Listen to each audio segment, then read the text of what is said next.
Muy buenas tardes, muy buenas noches, muy buenos días. Bienvenidos a una edición más del podcast video Hijos en el Hijo, en esta restauración, en esta consagración, en este encuentro con Dios Padre por medio de Santa María de Guadalupe, y en donde San Juan Diego están siendo nuestras guías, nuestros compañeros de camino. Y hablando de compañeros de camino, Luis Guevara, Padre Agustino Torres, continuamos en este encuentro semanal, en este maravilloso encuentro semanal, en donde vamos reflexionando poco a poco acerca de lo que hemos vivido, de lo que hemos leído, de lo que hemos rezado y de lo que hemos escuchado de Dios durante la semana.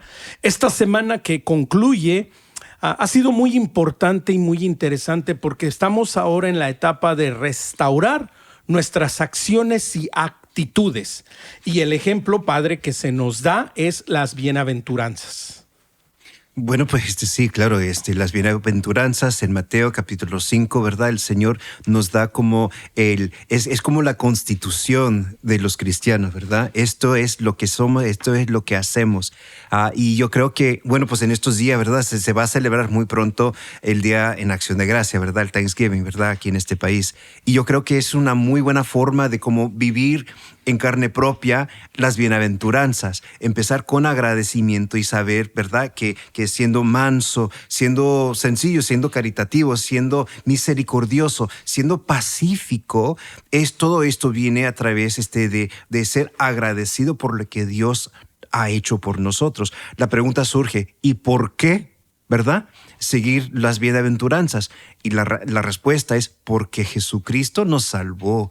Y es por eso que estamos dando esa respuesta. Y eso no es solamente profesar algo, es vivir algo día a día. Y las bienaventuranzas nos enseñan cómo.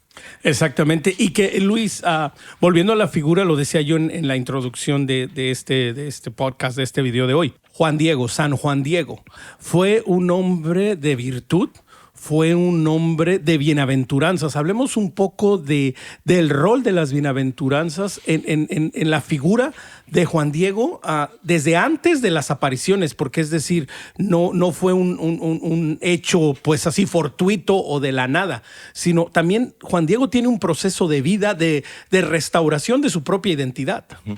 Sí, el Monseñor Eduardo Chávez en todo lo que fue el dar a conocer los frutos de la canonización de San Juan Diego, habla precisamente de este santo varón que tenía fama de santidad. De hecho, su beatificación no requirió un milagro porque tenía fama de santidad. Y bueno, la postulación trajo luz es el cómo vivía la cultura, las culturas mesoamericanas antes de la llegada de los españoles.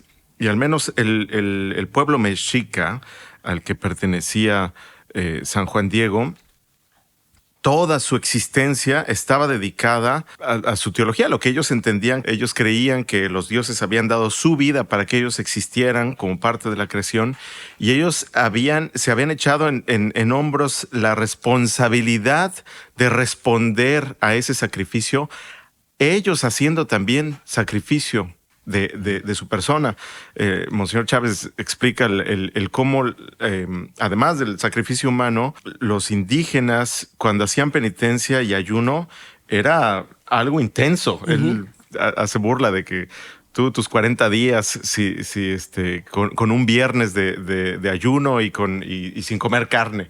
Los indígenas hacían ayunos de 80 días a pura agua. Y no nos damos cuenta de todas las cosas que ellos buscaban hacer para responder a lo que en aquel malentendían eran sus dioses. Entonces, Juan Diego está acostumbrado a esa vida de virtud, pero también vemos que después de la aparición, él lo describe el Nican Motecpana, que es otro documento que habla de la vida de San Juan Diego después de la aparición, y dice que era un hombre de virtud, que hacía oración diario, que incluso se reservaba al lado de la ermita de la Virgen hacer oración, hacía sacrificios, hacía mortificación personal. Entonces era verdaderamente un hombre que buscaba imitar la vida de Jesucristo, que obviamente había aprendido de los franciscanos del estar constantemente yendo a la catequesis.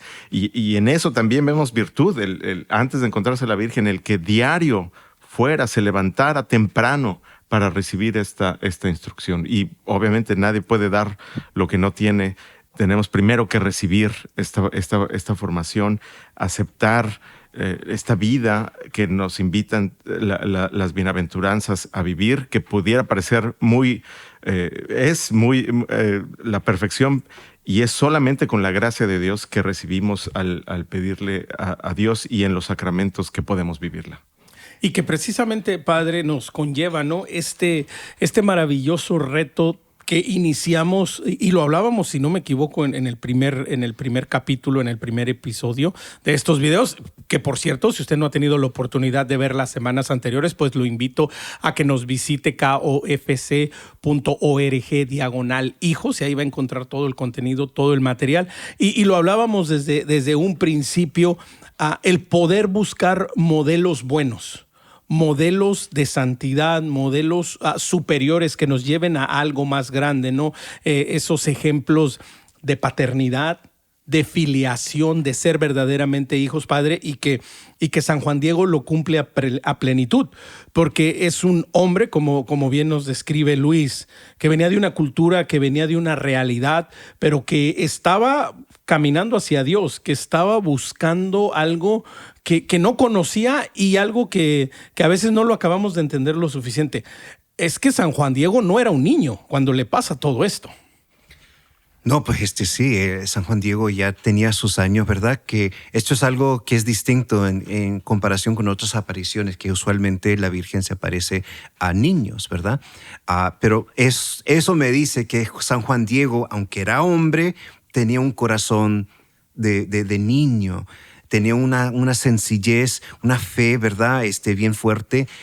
Y yo creo que eso es un reto para todos los hombres, de ser hombres, de ser adultos, pero a la vez de tener esa fe, ¿verdad? De aceptar a Dios como un niño, como decía Jesucristo. Uno tiene que ser como un niño para entrar en el cielo, ¿verdad? ¿Y qué es lo que tienen los niños? Ellos dependen completamente de sus padres. Y como estaba diciendo Luis, ¿verdad? Esa teología, esa forma de ver el mundo, ¿verdad? De los mesoamericanos, ellos tienen esto, yo diría. Y es algo que se pierde en este mundo moderno, ¿verdad? Porque ahora nosotros todos somos autosuficientes, ¿verdad? Todo lo podemos, ya podemos inventar otra aplicación por no sé qué, ¿verdad? Y estamos perdiendo poco a poco esa dependencia total del Señor. Y el Señor sigue siendo Rey, el Señor sigue siendo el Todopoderoso, pero somos nosotros que tenemos que acercarnos un poquito más como hombres, como padres de familia, como dueños de empresas, ¿verdad? A esa realidad que es el Señor que está controlando todo el mundo, y de aceptarlo y de saber que Él tiene un buen propósito para cada uno de nosotros. Y eso es como vivir la virtud de ser pobres en espíritu, ¿verdad? La Virgen María fue un gran ejemplo, ¿verdad? Ella pobremente se apareció en Guadalupe, ¿verdad? Pero con esa humildad. Y es a través de esa humildad que conquistó los corazones de millones de indígenas. Y esa humildad necesitamos para vivir estas bienaventuranzas hoy en día. Y no es fácil, pero sí es posible.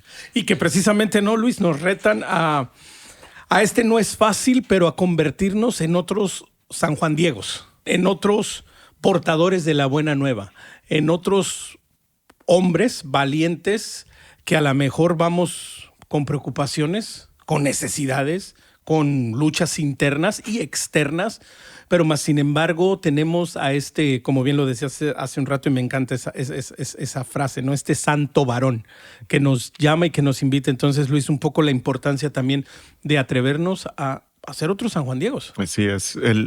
Las palabras de San Juan Diego cuando la primera vez pues el obispo prudentemente no le cree y le dice, ya te escucharé en otro momento. Y la tristeza con la que le habla a la Virgen, yo soy nadie.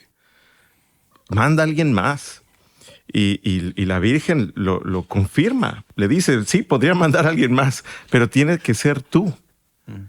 Y te mando con rigor a que vayas nuevamente a hablar lo mismo. Entonces, tenemos que reconocer eso, lo que somos, quiénes somos. Eso es muy importante, reconocer nuestra pequeñez, el pecado original con el que cargamos. Pero también reconocer qué pasó en ese bautizo, qué pasa en esos sacramentos que nos renuevan, que nos acercan a Jesús, que nos dan la gracia para vivir esas bienaventuranzas. Efectivamente, las bienaventuranzas además suenan súper contraculturales, como decía el padre. ¿Quién hoy quiere ser humilde, pobre, manso de corazón? Al contrario, todo te invita a ser el primero, a ganar todo. Entonces, cómo Dios cómo Jesús voltea esto de cabeza y nos hace ver su yugo, que sí, no deja de ser un yugo, pero es suave y ligero. Es posible. Claro que es posible, en Él nada más. Y de eso se trata esto, restaurar nuestra identidad de hijos en Jesucristo a través de Santa María. Y que precisamente nos va a conllevar un reto muy grande, ¿no? Felices los perseguidos. Pues ¿quién quiere ser perseguido, no? Felices los que tienen hambre y sed de justicia, ¿no? Pues justicia a mi conveniencia, pero la justicia de Dios, bueno, ya no sé, ¿verdad? Ahí más de uno de nosotros dirá, bueno, por ahí no. Y ese es el reto, Padre, que se nos presenta en estas reflexiones. Estamos ya a pocos días de terminar. Entonces, ¿por qué no, Padre, hacer la invitación en la oración final también para que de pronto, si ahora hemos caminado y de pronto, pues algunos días se nos han como pasado, ¿no? ¿Cuántas veces nos sucede? Yo recuerdo en una consagración a San José que hice, pues la verdad, hay un par de días que me los pasé de noche. O sea, sí los recé y todo, pero fueron así como que después tuve que regresar y verlo, o sea, hacerlos de nuevo porque, yo mismo me dije, Omar, o sea, ¿qué estás haciendo? O sea, tampoco es nada más cumplir por cumplir, ¿no? Tienes que reflexionar. De pronto ahora ya llevamos caminando pues ya muchos días, más de 30 días. Y a más de uno de nosotros a lo mejor un par de días se nos pasó, o a lo mejor un par de días, pues si recé ni me acuerdo qué fue. También, Padre, el reto y la invitación a volvernos a recomprometernos en esta restauración, en esta parte final, para cerrar con fuerza, para cerrar comprometido. Con gusto. En el nombre del Padre, del Hijo y del Espíritu Santo, Señor Dios, te damos gracias porque nos has concedido las bienaventuranzas, no solamente como una ideal, sino como una forma de vivir nuestras vidas. Te pedimos, por favor, que renuevas, Señor, ese deseo, ese santo deseo de volver a empezar. Señor, hemos estado caminando en estos días y muchos de nosotros hemos tenido que volver a empezar. Tú eres un Padre misericordioso, un Padre que ha dado a sus hijos a estas bienaventuranzas de ser pobres de espíritu, de ser puros de corazón, de alegrarnos cuando las cosas no van tan bien. ¿Y por qué? Porque tú eres, Señor, nuestro proveedor. Tú eres nuestro Padre y eso es lo que sabemos. Eso es el secreto del cristiano. Sabemos que tenemos un Padre quien nos ama, quien nos restaura, quien nos consagra a su santo propósito. Pedimos a través de la intercesión de nuestra Madre de Guadalupe, la Virgen de Guadalupe, y a través de la intercesión de San Juan Diego. Y pedimos todo esto en el nombre de nuestro Señor Jesucristo. Amén. El Señor esté con ustedes. Y con tu espíritu. Y que la bendición de Dios Todopoderoso, Padre, Hijo y Espíritu Santo, descienda sobre ustedes y permanezca para siempre. Así sea. Amén. Amén. Será hasta la próxima.